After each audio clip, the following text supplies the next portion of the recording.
Please like and share my videos. Paki-subscribe na rin. Maraming salamat.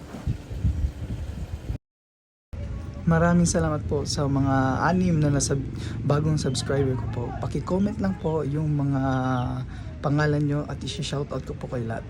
Maraming salamat.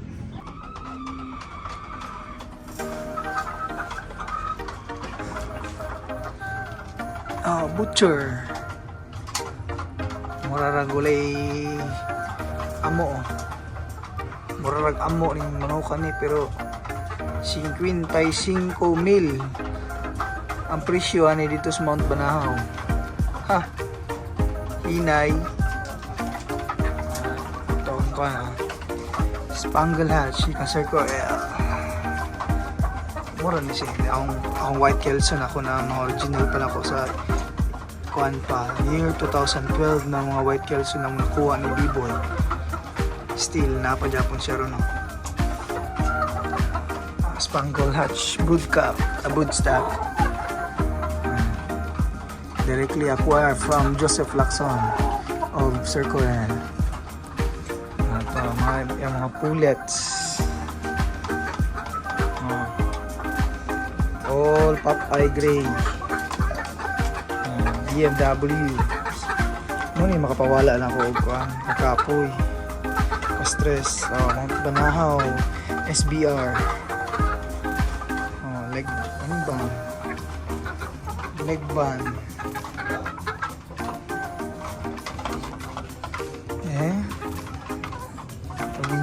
Wing band. Wing band. Mount Banahaw wing band. Kita lang. Klaro lang. Wing band Mount Banahaw. Basta ni Mount Banahaw Japanese. All dark side Mount Banahaw.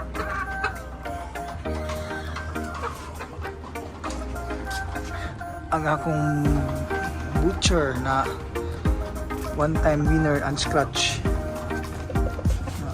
siya, butcher siya talagsaon na naning cooler bali ano siya brass back pero ang papa niya muna yung papa niya mga anak ani niya halos at i-rate na ako mga almost 80% siya mga anak daog tanan niyagi jud daog na may tabla murag kwan ka tabla murag upat ka tabla dayon upat may pildi dili tuloy pildi niya ang usa na pero sadya wala pa natari katon na siya wala natari siyang anak. Nato ang Popeye Gray directly acquired na sa Sir Coel na siya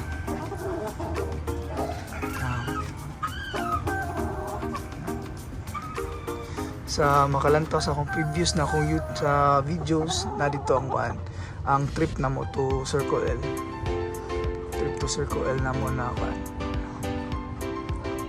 wapo kayo paano mapuwas Popeye Gray sauce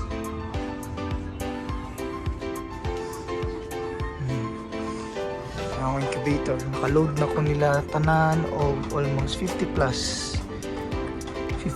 nakabukong na load na ako na itlog siya for early bird 50 plus na tanan.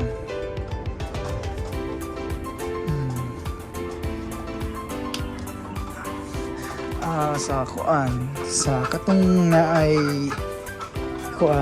nangutana kung para makontak niyo si Joseph Lacson sa Coel akong i-post diri sa post na ko diri sa taas diri pita post na ko diri ang iyang Facebook page legit na siya na Facebook page niya kaya kato iyang mga unang Facebook page niya ay ang Facebook account niya is na hack man gito siya almost 100k na tong friends ako na to na kanya karon siya ron ano yung bago niyang kuan yung bago na yung bago na kuan, bago na account. So, mura na siya gamay kalipay ni Erico Game Farm.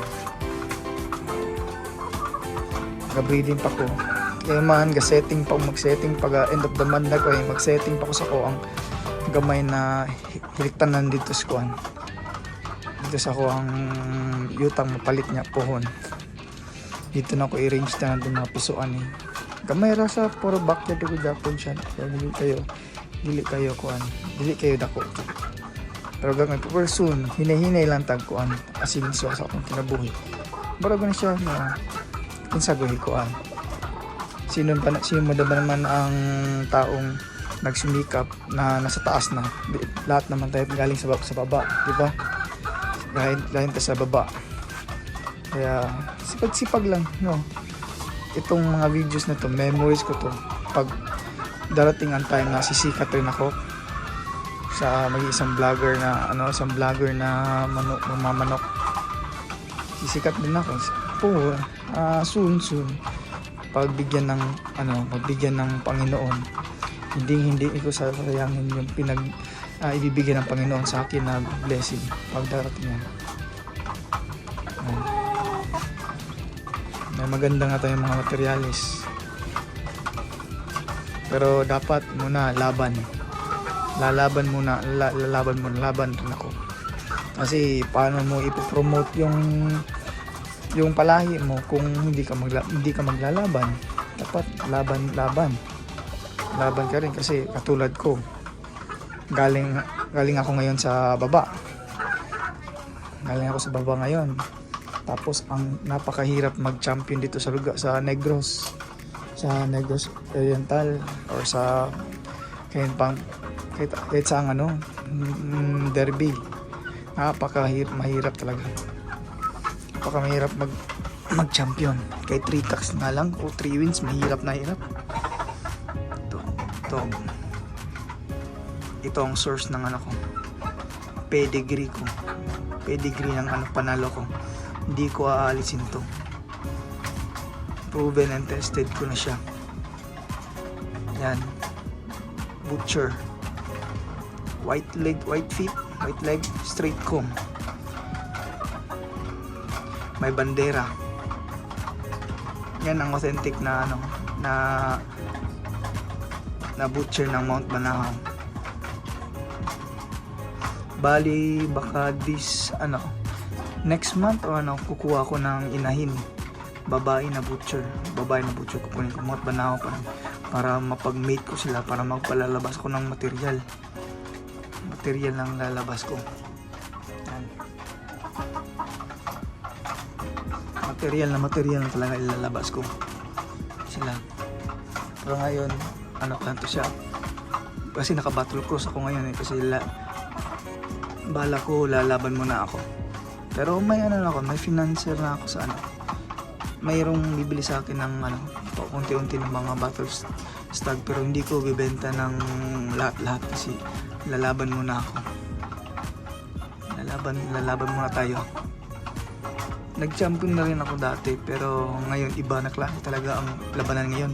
Napakamahirap. Lahat ng mga nagmamanok ayo magagaling na.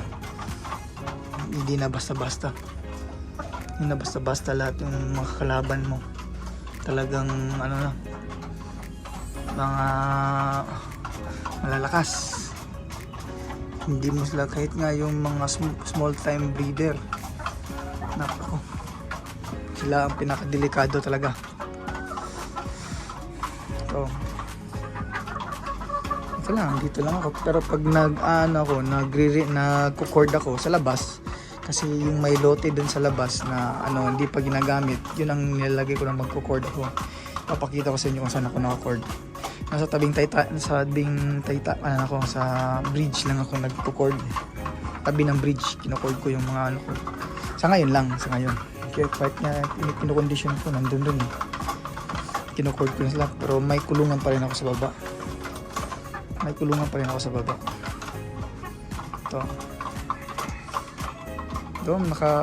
Ngayon na November born, nakakolekta na ako ng malapit na isang tray yung kolekta ko.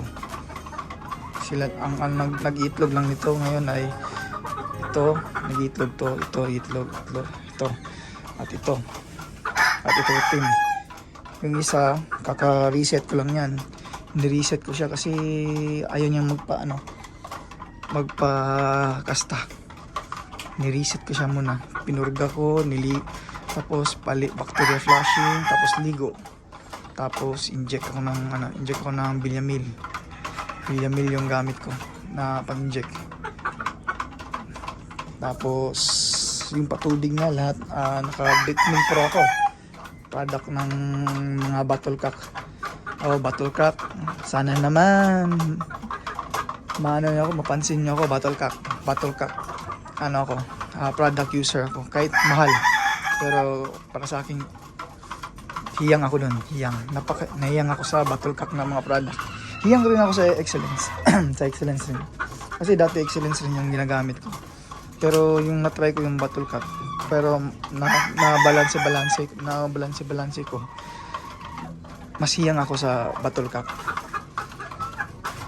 Yung may sisi yung ako nilagaan sa baba. Siyam na piraso yun. Kahit isa nun. Walang nagkasakit. Walang bakuna yun. Walang bakuna. Kahit B1 lang. Wala yun. Okay. Pero hindi nagkasakit yun. Ang gamit ko lang dun ay naka-alternate lang ako sa Bitmin Pro. Pag masyadong umuulan, pag uulan, naka-Primoxil ako. Tapos Bitmin Pro. Pag mainit, Bitmin Pro. Nagba-vitamins ako. Tapos binalagyan ko sila ng konting dextrose para gaganas lang yung mga nasisulit, tiyatry ko lang kung lang, ini-experiment ko nga eh. Pero yun talaga garantisado yun. Pag naubos yung pagkain ng manok, napaka sarap tingnan ng mga alaga mong inuubos nila yung patoka. Simot na simot yan. Wala yung tinitira. Kahit nga ito. Yan, kahit yan, walang tinitira yan. Simot. Ito lang, medyo kasi lugon to eh. Nag-aano siya. Hindi siya masyadong kumakain ng marami. Naglulugon to eh. Naglulugon. Kaya bigay ko na siya dito. Kasi itong matakaw to eh. Si Papay. Matakaw yan. Matakaw yan siya. Yan. Hey, kain mo. Kain ka na. Yan. See? Kakain yan. Walang pili yan. Kakain yan. Matakaw yan.